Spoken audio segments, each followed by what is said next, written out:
Welcome to Behind the Curtain, Nashville's movers, shakers, and tastemakers. Brought to you by Cord Real Estate, your key to the heart of Nashville. I'm Steve Luther alongside my co-host Van Hohe. Here we peel back the layers of Nashville's vibrant scene, sitting down with the innovators, creators, and leaders who shape our city. From music to business and everything in between, we dive into the journeys that have brought them to where they are today. We're here to uncover the stories behind the success, the passion driving their pursuits, and why they've chosen Nashville as their stage. It's about the people who dream big, push boundaries, and make this city truly unique. So join us as we explore the heart and soul of Nashville through the eyes of those who know it best. Well, welcome to Behind the Curtain, Nashville's movers, shakers, and tastemakers. Today's guest is John Williams, a story of true resilience and dedication. From the streets of Nashville to founding a branded business, John's journey is nothing short of inspirational. As a serial entrepreneur, corporate video producer, director, photographer, and consultant, John's music-related training videos have been published internationally through Alfred Music Publishing. His commitment to his talents and his passion for helping others, especially the homeless and kids in foster care, highlight a character of profound depth and compassion.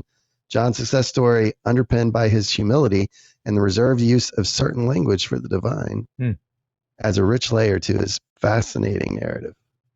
So let's jump in. Yeah. John, pleasure having you here today. It's my pleasure.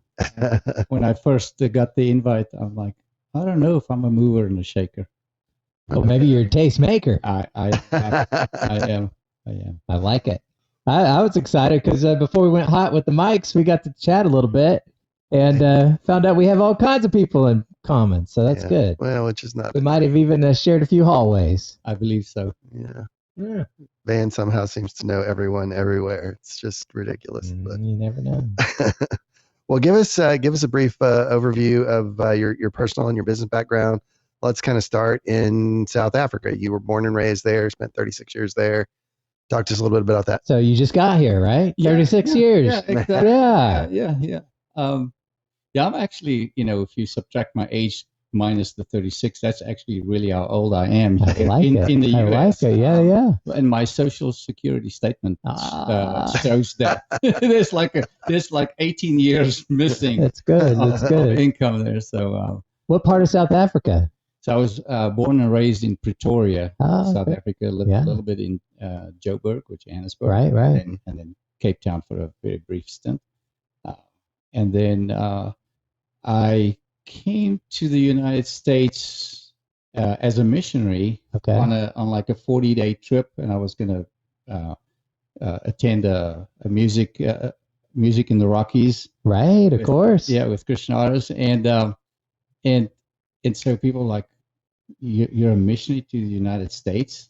And the day before I traveled to the U.S., I went to say goodbye to my parents. And they live on a hill, and there's this lady who had slipped and fallen. And there's these people standing around her, and she's saying, somebody please pray for me. Somebody please pray for me. And they're just all standing around her. And it was right in their driveway. Oh, wow. And so I parked away from them, and I went there, and I immediately started praying for her. And then I said, do you guys want me to go call an ambulance? Yes. So I went and called and came back out. And the long story short is they were missionaries to South Africa from the U.S. And I said, well, that's funny because I'm on my way to the United States. And it's like, why? And I said, as a missionary. I love it. And my confirmation was that here are 4 Americans, and they're saying, yeah, America needs missionaries. Right. And it was like the night before I traveled here. So I feel like it was just something that I could hold on to when it got rough, and I was doubting myself, and no backing from a mission organization or something. Right. Feeling led that I needed to be here. I thought I had a return ticket. So I thought I was going to go back to South Africa. And that's another long story. But so 2 days before I flew back, I found myself in New York. That's where my plane was going to be departing from. And I just realized that it wasn't time to go back. Wow. And so here I am in New York City with $600 cash, a sleeping bag, summer clothes, and my guitar. Wow. And What year was this? This was '96, the year of the blizzard of '96. The blizzard and the year of the Olympics. Yes. We had the Olympics down in Atlanta. Yeah. Yeah, and people were skiing right outside my front door in Manhattan. Wow. So you get here to a blizzard, and there was I think it was with his summer a clothes. tornado or something as well, right? Yeah, so I was there involved in music and music publishing and songwriting, and my friends said to me, "You need to go to Nashville. You need to go to Nashville." I've never been to Nashville, and so I ended up packing up a U-Haul trailer, a cargo van, and on my way driving to Nashville, I couldn't see out the front. The wind and the rain was so bad, and there were tree branches and things hitting the truck. And from South Africa, there are no tornadoes. Right. So I just pulled over to the side of the road and climbed in the back and slept. And the next day when I got to Nashville, I realized that I had driven right through the tornado. Wow. That was before Google. That was in the newspaper, sure. Yeah. That's incredible. So what prompted the transition to Nashville? Was it you're looking to be in the music industry, or? Yeah, they said, with your songwriting, you need to go write with other He's people. carrying a guitar. Yeah. On a subway. They're like, "Oh, go to Nashville." Of course. And they What'd you do? They said, and when you get there, y'all. And I'm like, y'all? Like, now you'll find out. You'll find out. So now I use the term y'all. Yeah. As long as they didn't tell you, bless your heart. Yeah. Yes. I grew up in the deep South in Texas, and Oh yeah. I don't think I said y'all more than 5 times my entire life. Yeah, but you're in Houston, Texas. Yeah, I don't know that there's a different. Well, Texas is really the only true South, man. That's Southwestern. People used to ask me, "Where's your accent from?" And I said, "The deep South." And that's good. Sound like the real deep South. That's right. South Africa. That's all right. Now you arrived in Nashville and you went through some things. Yes. So I arrived here and had no job. I mean, I just landed here. Did you know anyone? I knew one guy that I'd met at the music festival out in Colorado, and he said, "If you come to Nashville, you can come crash at my place." Well, I ended up staying there for 3 months and then renting with him for another like 2 years. But those first 3 months were rough. I had no work. I didn't know anybody. I had no car and lived out on Murfreesboro roads. Yeah. I walked everywhere. I tell you what, Steve, I can't tell you how many people I've met at music festivals in other countries that I said, "Oh yeah, come to America. You can stay with me." I'm like, "Oh sure," and every one of them takes you up on it. They do. Well, I had to. I love it. It was either that or sleeping under a bridge. Right. Yeah. No, I love it. Some of our greatest friendships have come from that, so it's cool. But now you ended up homeless at one point. I ended up homeless, not the typical, strung out on drugs or crazy. Well, that's debatable. Yeah, depends on who you ask. But what I made sure was that I didn't slip into the homeless mindset. So I dressed up every day. I found a place to go get a shower. I had the good fortune of knowing next to the bank where my bank was, there was a public restroom but you had to have a code to get in. So I would go in after hours and use the sink there to shower and wash my hair, clean myself up. So and then dress up. And anytime I had no work and I needed to get out of I would just dress up and go walk around. I'd dress in my best clothes, walk around Macy's, and they call me sir, and and I would go where all the expensive clothes are. That's be treated like a king, get a little boost, and then leave. That's good. Good. It's some of the tricks you learn. You manage your mindset. Yeah. Oh, go ahead. You said at one point you'd been living in this building for so long that You actually had a phone line installed. 301 Union Street, right? That's impressive. Indigo Hotel is now the American Trust building, right? It was a boarded up building. It had electricity, but it had no air and it had no running water. And a friend of mine knew the owner, and so he had a key to the building, and I ended up living in that building for 9 months. Wow! And had a phone line installed. That's while I'm touring with incredible flying private jets, right? Avalon, Grammy-winning artists. Yeah, Grammy-winning artists, and Sixpence None the Richer. Right. I'm flying in a G5 Lear jet, right? And then coming home, having stayed in a 5-star hotel, and then going in. But I had a phone line. That's when you use the modem, Right. Sure. That weird modem sound. Oh yeah. And I was building websites on the incredible on the side to get myself. So if you're writing his bio, you'd say lived in the Hotel Indigo for 6 months. Like Coco Chanel lived in the Ritz. So, yeah. Now there must have been a lot of life lessons kind of learned along the way going through that. What's some of the lessons you learned from having to go through that in your life? I think one of the things is like you have to be kind to yourself. You realize that your decisions matter, but they don't determine the outcome. Mm-hmm.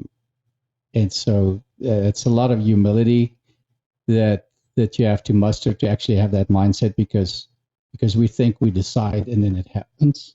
Well, you can make all the right decisions and it still might not happen for you. So I did learn that. I became friends with the homeless people downtown, which is really great. I knew all the kingpins and names and all that. And they're some of the kindest people.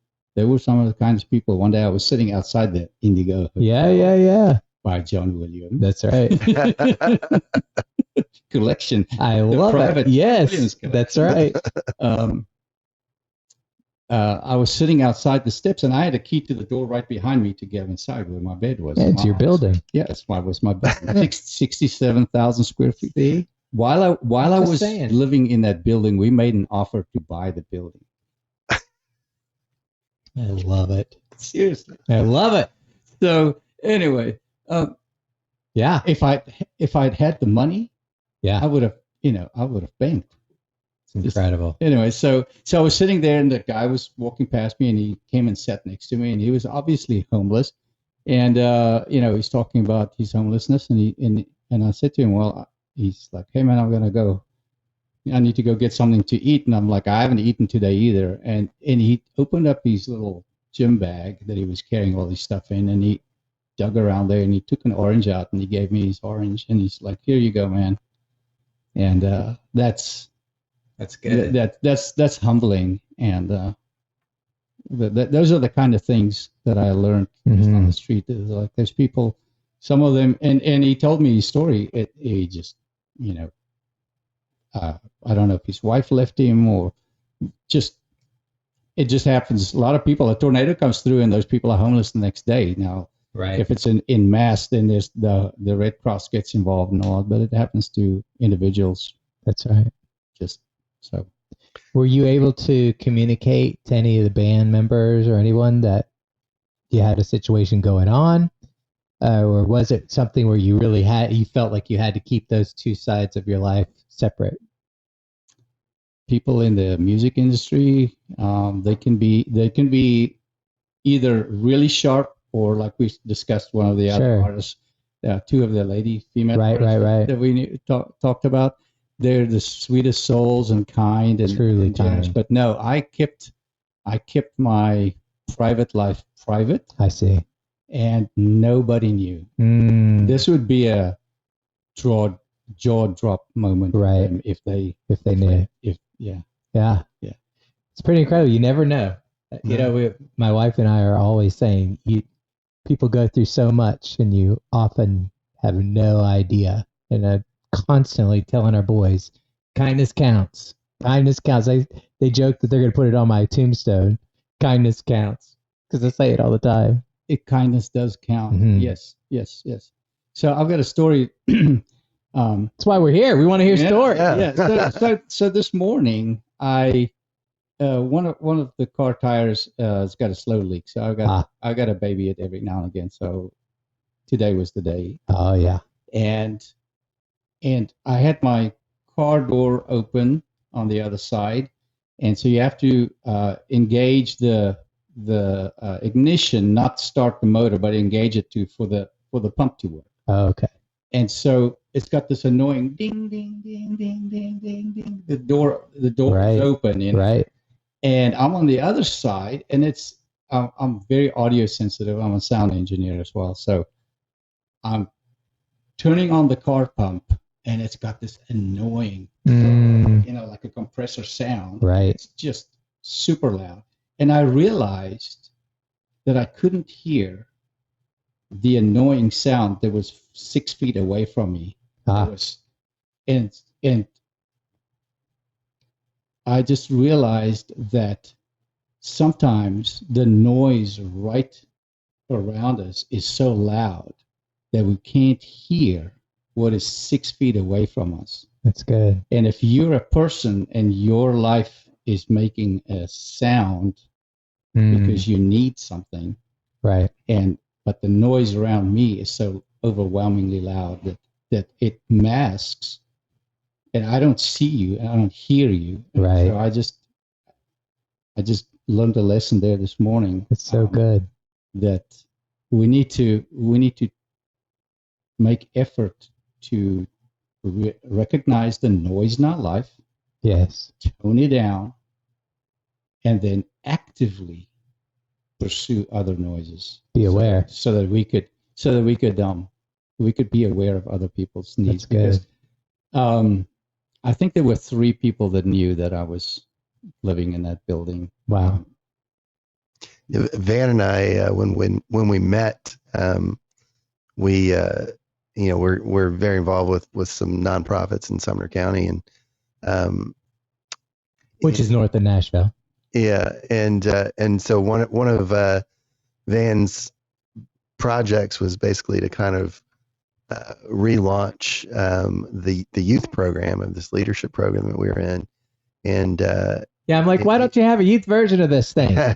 They're like, well, there's nobody crazy enough to start it. I said, I host 10,000 teenagers in a field, play rock music. Oh, we'll put this. There's no problem. So he ended up in New York doing a benefit show for a nonprofit up there, and that's a whole nother story. One of the band's long story, but he ended up in an awkward situation with Colin Powell. Oh, don't ask, don't tell.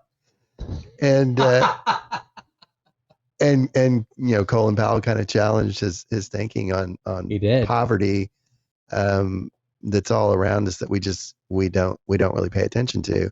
And so Van came back, and we started realizing what kind of poverty was around us that you don't really pay attention to as you're going through your life. You're so focused on what's in front of you don't see everything going on around you, and that made a big impact on. He's alluding to a very deep, long. It's a very crazy story. Yeah. That we'll tell someday. But yes, it is true. You often have no concept of what's going on right in front of your eyes. Yeah. And we really do have to be listening. Yeah. And then once you listen, sometimes there's not a lot of noise involved, and it's just an opportunity. Yes. And then what comes to mind is that it was right after church Sunday. We're shopping for furniture. We bought a new house, and we got so you're in the mindset of like go from one to the next home store, furniture store, to go get through your Sunday afternoon and see if you can, whatever it is you can gather and put in your fancy house. So I remember parking right like bumper to bumper with a little minivan. It was kind of dirty, and so didn't pay much attention past that. Went into the store, came back out, and there was a lady getting out of the minivan, and she came and she said, "Could you, uh, the battery is flat. Could you give me a jump start?" Sure. So I grabbed the stuff and was very proud that because my wife was like, "Oh, why do we have to have jumper cables?" I'm like, Right. "Because somebody You never know. need it." That's all right. So we jump start the car, and she's on her way, and I feel really good, did my good deed for Sunday. And then I realized how much I failed. I didn't solve her problem. I just gave her a little jump start.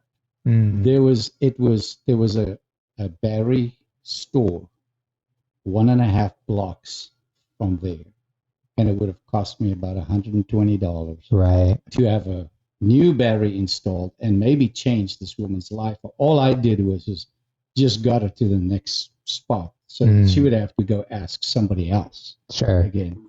And so that was a landmark moment for me in my life. I was like, is this enough? Right. What you're doing? Because sometimes we do, and we do good and check the box. Sure. But that one I failed myself, and I failed her too, and I wish I could do it differently. Yeah. Well, you obviously, because you've been through so much, you have a deep sense of awareness. You're very mindful, as we would say in today's vernacular, right? What's the big transition moment where you go from living in the nondescript, hotel to shopping for furniture on a Sunday afternoon, jumping people's cars? Like, what's the transition? Where's that moment that was the big break, the big turn? So homelessness was just a temporary thing. Okay. And I never felt homeless. Right.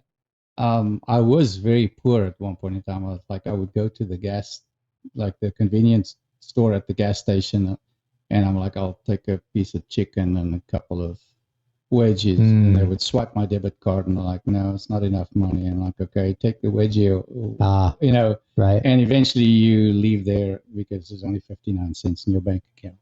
So, and I kept those statements as a reminder. Like at one point in time, my business balance, maybe 10, 15 years ago, was $1.18. Incredible.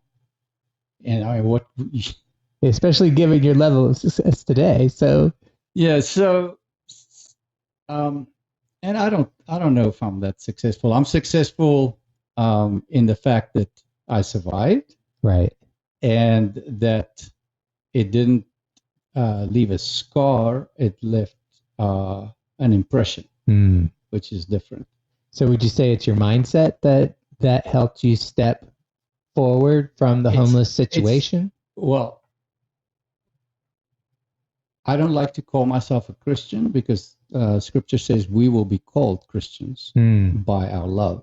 So, but I believe that that some of the closest moments that I've had with God was when I was alone in the hotel. Sure. Yeah. Yeah.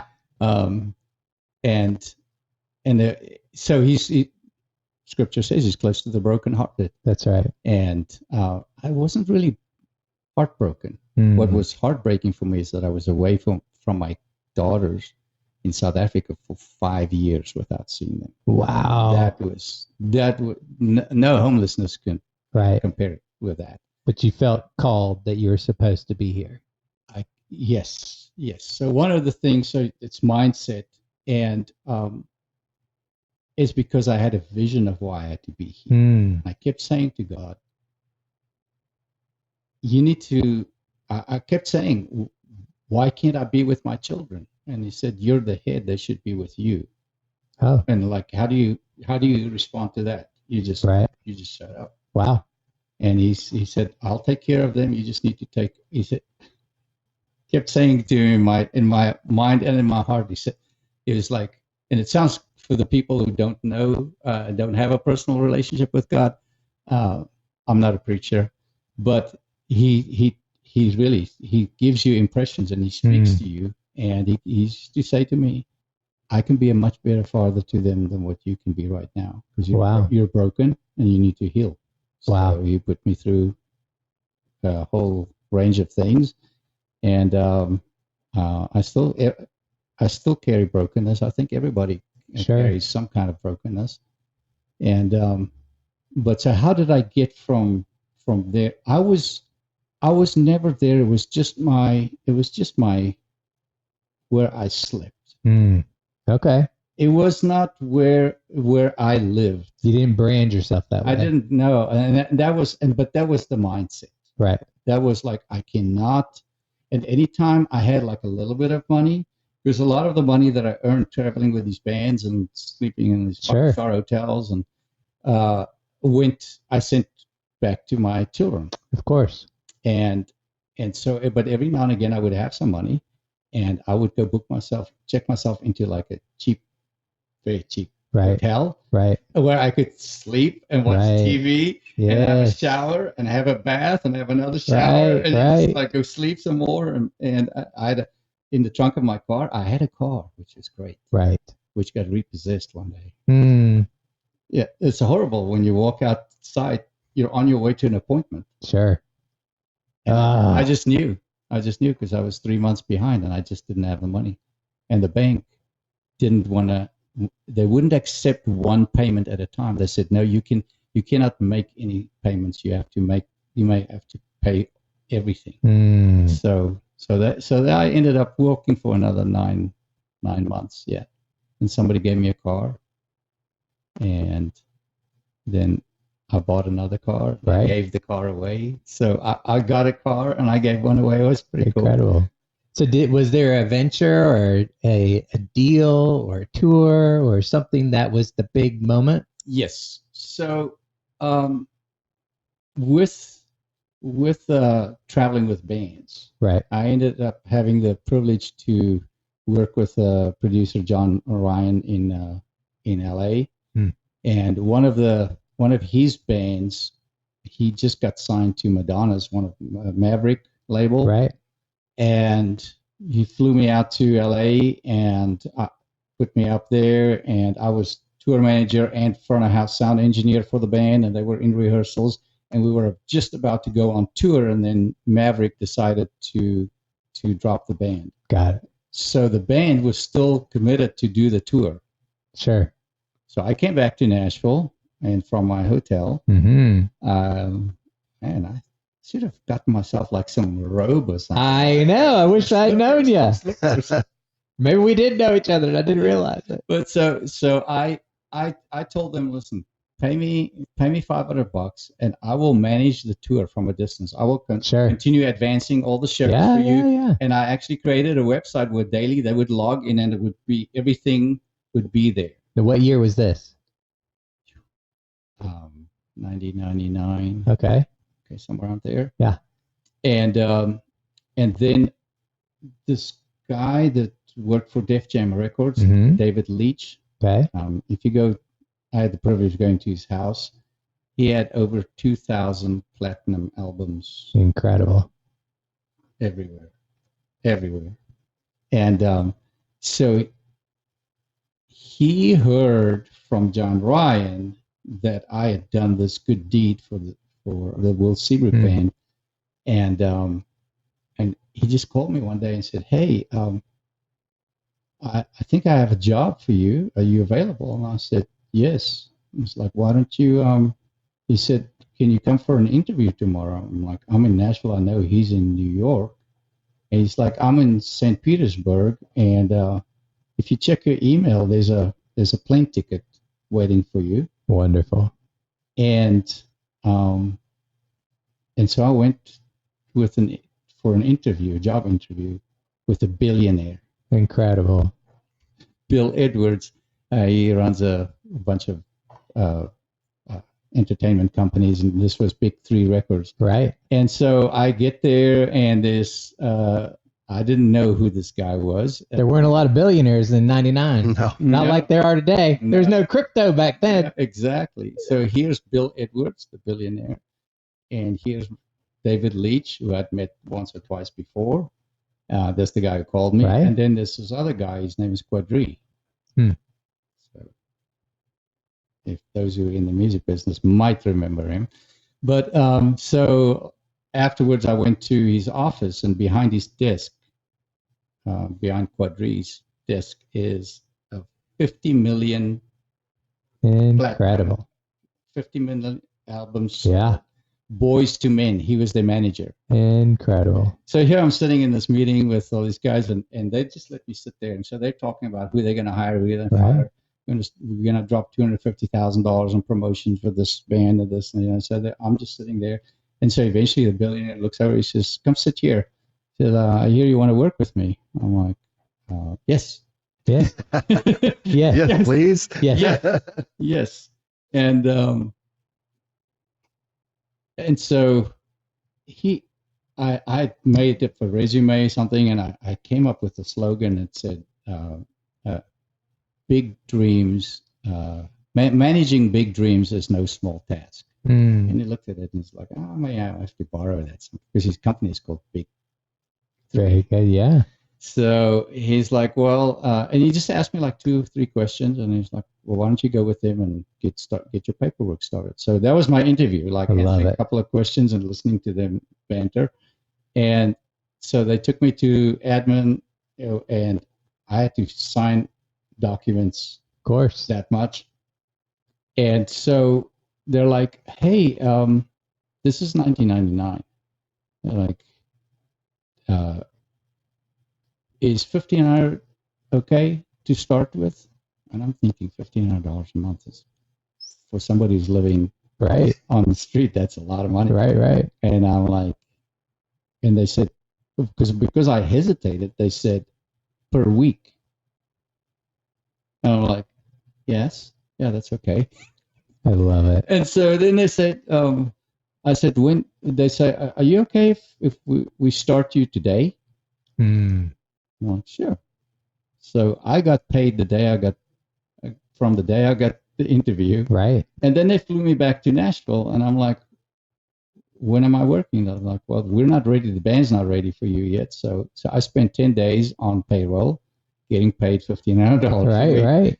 And then they sent me a plane ticket. That's how I knew I started working. I just got an email with a plane ticket saying you're going to LA. Yeah. Whatever. And so love it. That's how I. And what was your role for the band at that point? I was the tour manager. Okay.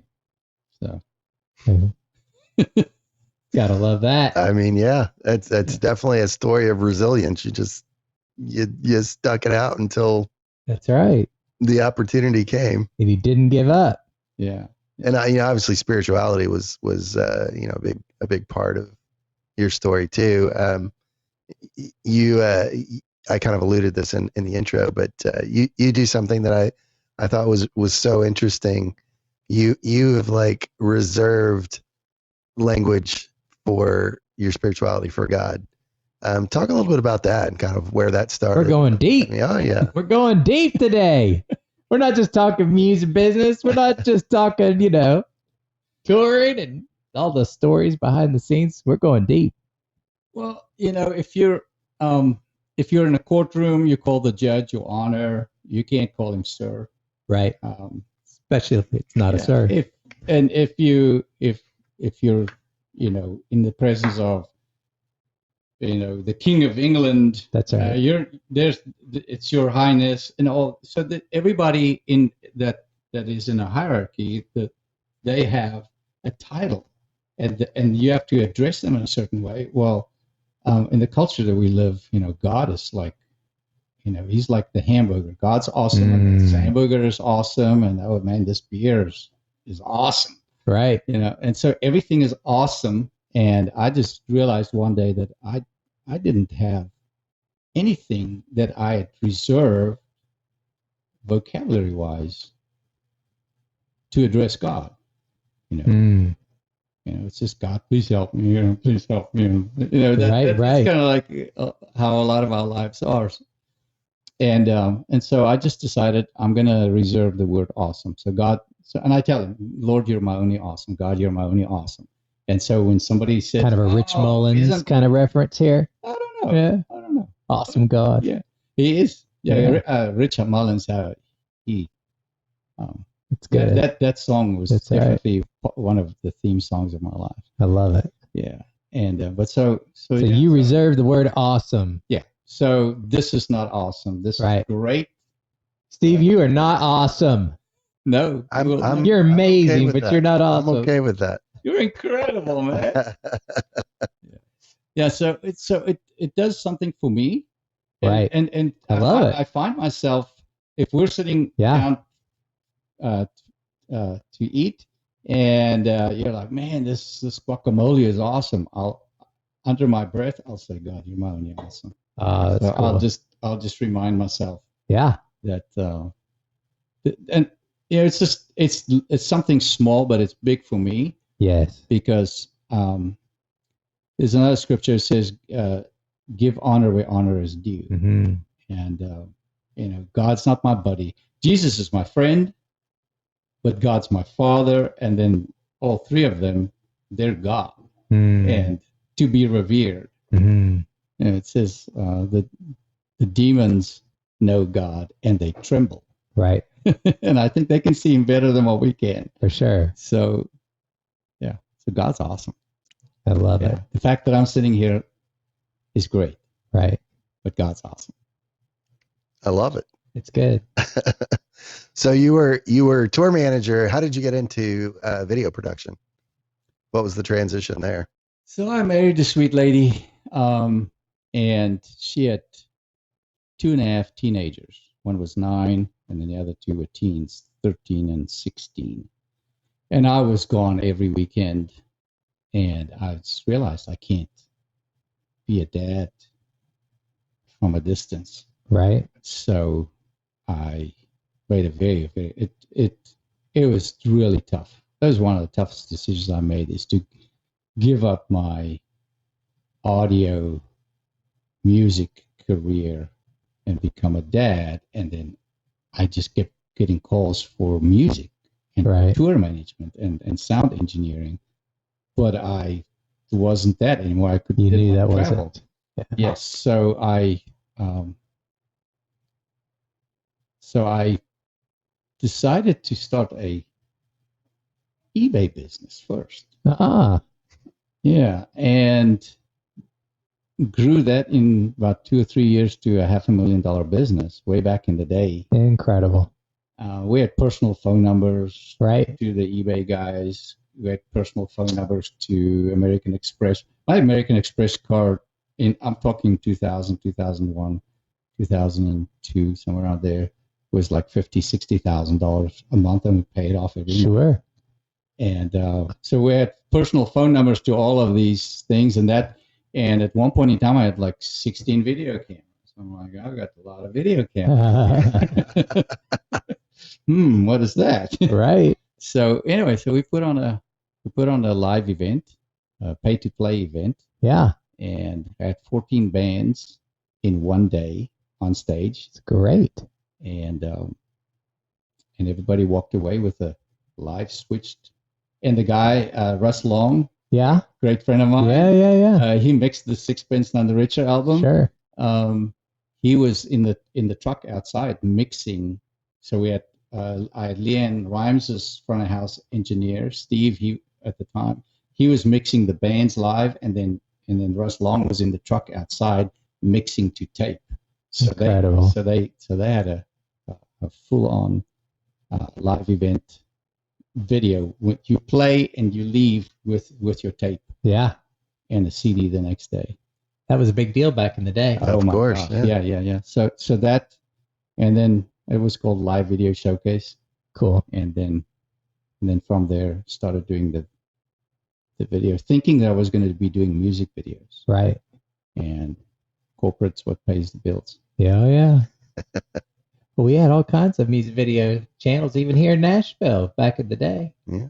You know? Well, you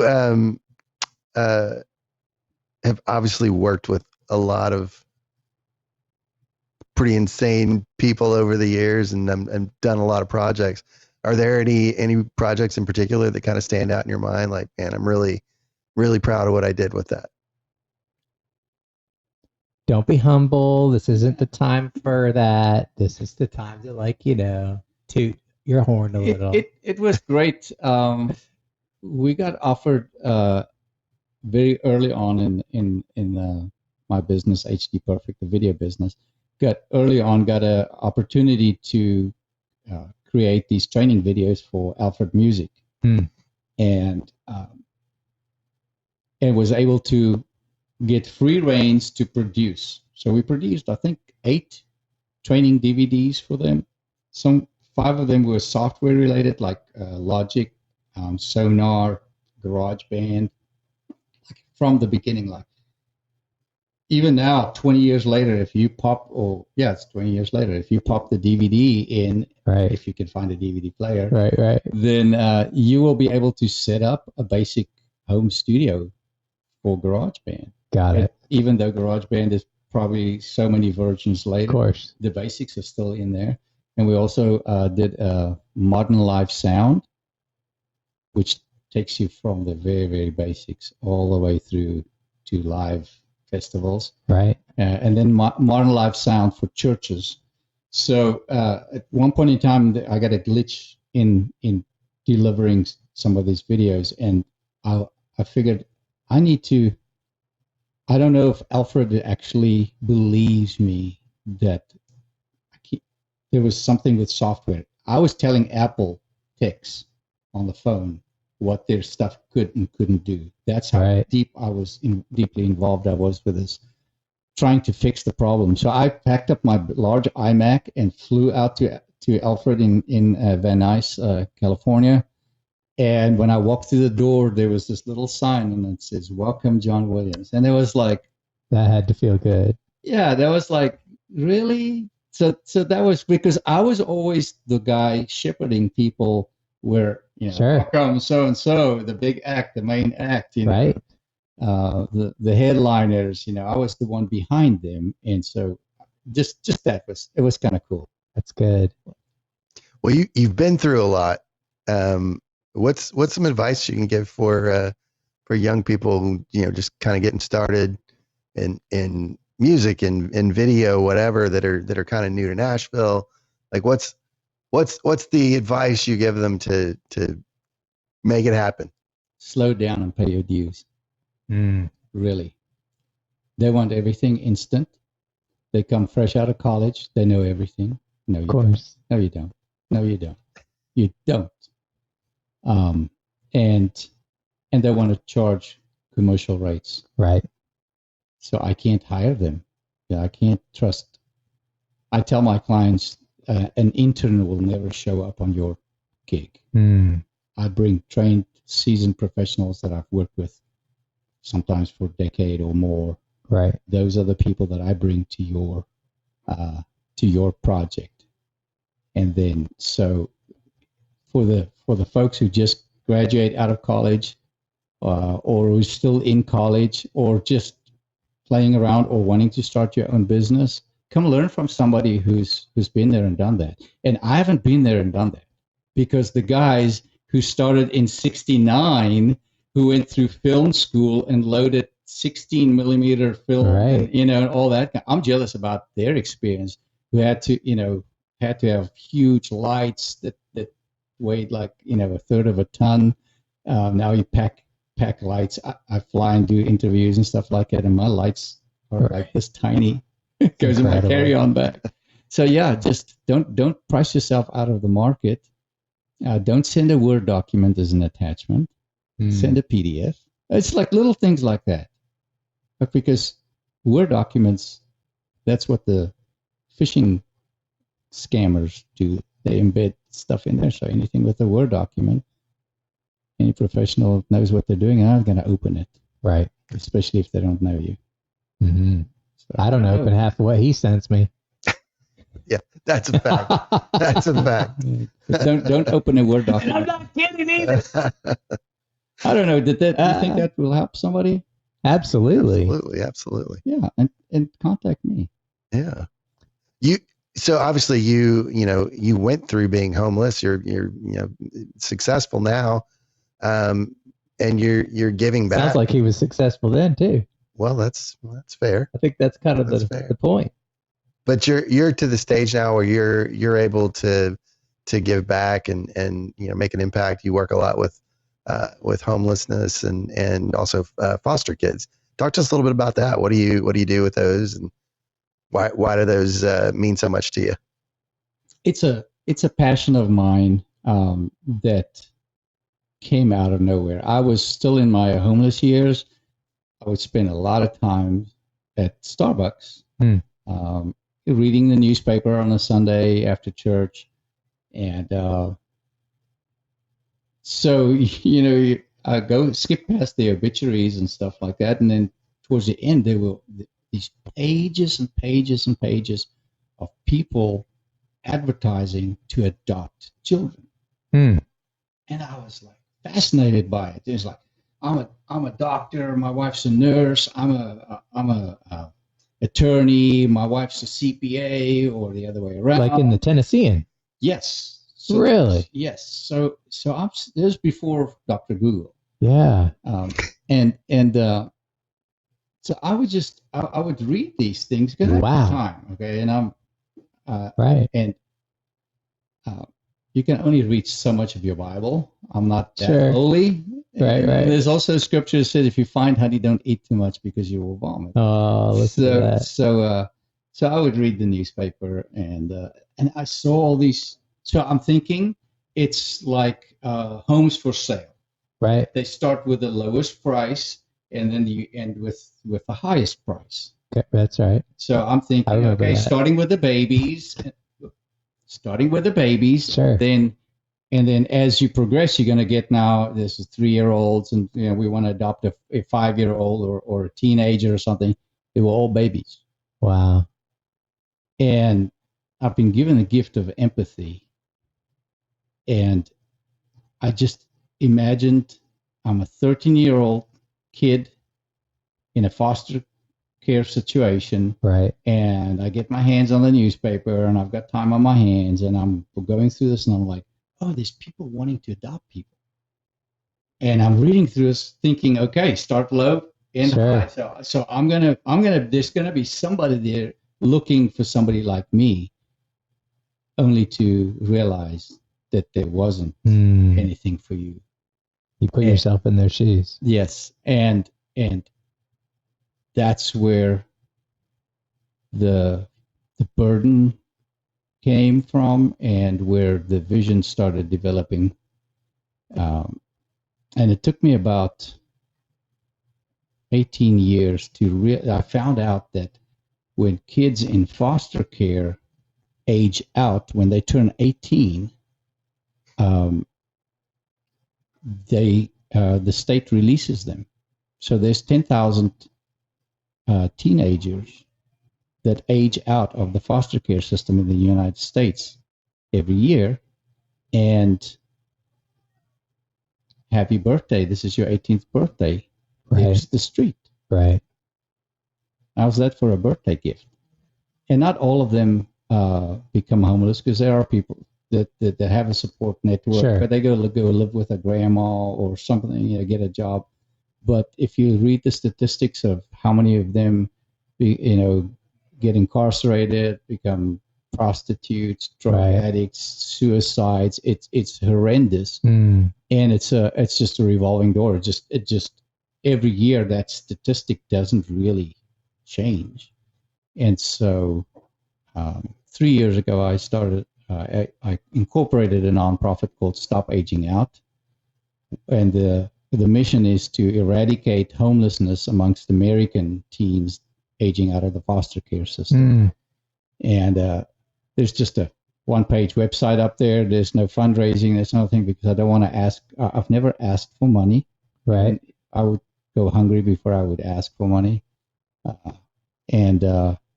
So I don't want to. So I'm working on setting it up where businesses would be adopting a child that will be aging out. Cool. and that they would give them a job, training, a vehicle, place to live, a community, and that they would. And so that's my vision right now. I'm working on that. Fortunately, the church that I am a stakeholder in, they have pushed the Stop Aging Out thing, which was used to be at the bottom of the aging out part of ministry. They pushed it up to number 1. So I'm like, oh okay, wow, I feel like I'm in the right place. I love it. Have you been able to use your video production to start sharing the stories? So I started in 1999 when this vision came. I started working on a TV show called Nashville Briefcase. And it was going to be just about the goings on in Nashville. And that was before Nashville was the it city. Right. I saw, it's one of my gifts again, I saw the future of where it was going to go. I have picture drawings of drawing the skyline that you're looking at right now. Incredible. From 1999, because I just saw it. And so it was a half-hour show.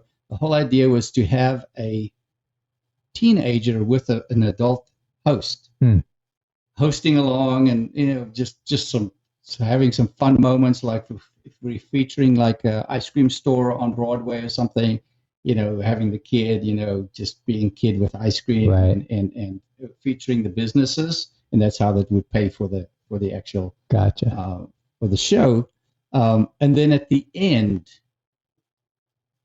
they would be introduced like, hey, Johnny over here is in foster care. He's a normal kid, like you've noticed throughout the show, and he is in need of a adoptive family. Wow! So the kid that's in the video with the ice cream is the kid who needs to be.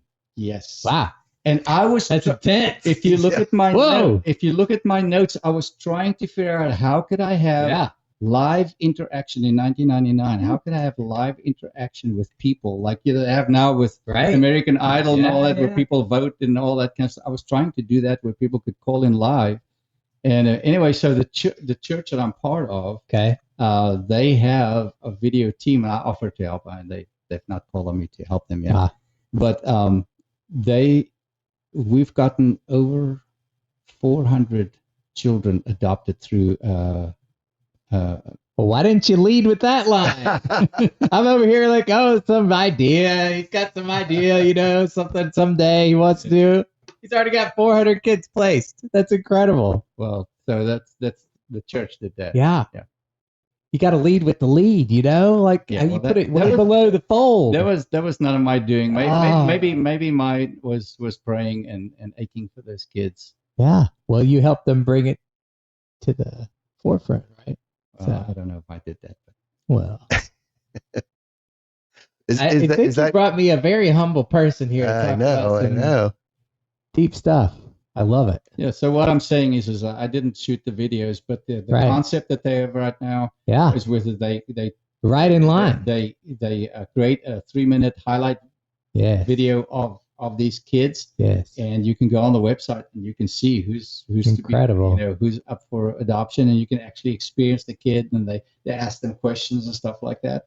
Wow. So that concept is new to a lot of people, but it was something that I've had in mind in 1999.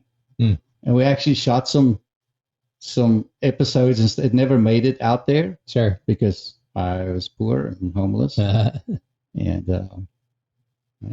Yeah. What do you want your legacy to be, John? Or what would you say will be your legacy? Since you're so humble. I don't know that he'll say what he wants. You remind me of just a while ago when they gave me the type and the most humble person, and when I put it on, they took it away again. See, well, when you put it on, we take it off. What's the test? Is he going to put it on or not? No, I didn't, but it was a good joke, person. I like it. What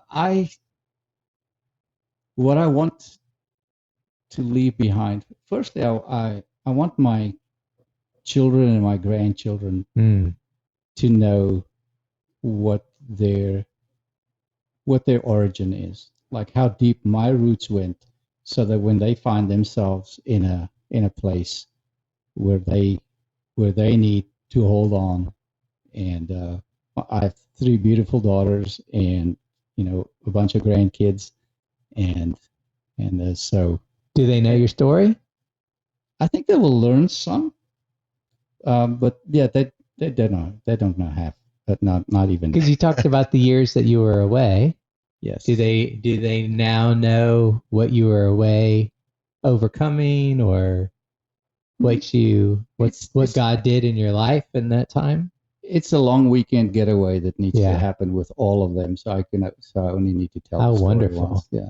Yes. Meditate on that one. That's a. Can we bring the cameras for that? Yeah. Well, John, it was Incredible. It was a pleasure having you here today. If someone wants to get a hold of you, either about film production or about how they can get involved with some of the nonprofit stuff you're doing, what's the best way for someone to reach you? If you Google one word HD Perfect, I'm on the full first page. I love it. Just Google me.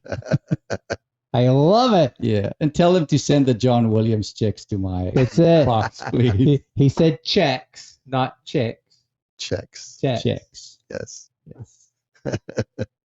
John, it was a pleasure. Absolutely. It's a pleasure, guys. Thank you. What a Thank pleasure. You. Thank you for watching.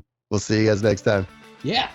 Well, that's a wrap on today's episode of Behind the Curtain, Nashville's Movers, Shakers, And tastemakers. We hope you've been inspired by the stories of passion, perseverance, and innovation right here in Nashville. A big thank you to our guests for sharing their journeys, and to you, our listeners, for joining us. And of course, our gratitude to Accord Real Estate for making this conversation possible.